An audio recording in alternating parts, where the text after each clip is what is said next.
গৌৰৱ গগৈয়ে যোৱাকালি যিটো প্ৰেছ মিট দিলে তাৰ আগৰ দিনা অসমৰ মাননীয় মুখ্যমন্ত্ৰী ডক্টৰ হিমন্ত বিশ্ব শৰ্মা ডাঙৰীয়াই যিটো তেওঁৰ ওপৰত অভিযোগ আনিছিলে তেওঁ সেই হিচাপে চুঙা চাই সোপা দিব নোৱাৰিলে।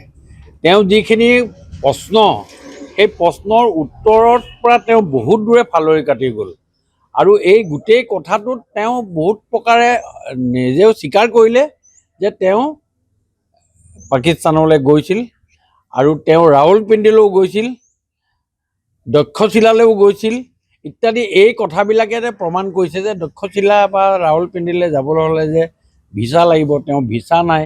এই প্ৰমাণসহ যেনেকৈ উইথ ডকুমেণ্ট মাননীয় মুখ্যমন্ত্ৰী মহোদয়ে দেখুৱাই দিছিল তাৰ প্ৰত্যুত্তৰ তেওঁ দিব নোৱাৰিলে আৰু তেওঁ চালে বেৰে কোবোৱা কিছুমান কথা যিটো ক'লে, আজি 180 বছৰীয়া এটা দলৰ নেতা হিচাপে সভাপতি হিচাপে তেওঁ ইমিডিয়েটলি পদত্যাগ কৰিব লাগে আৰু তেওঁ নহ'লে কংগ্ৰেছ দলে তেওঁক দলৰ পৰা এক্সপেল কৰিব লাগে।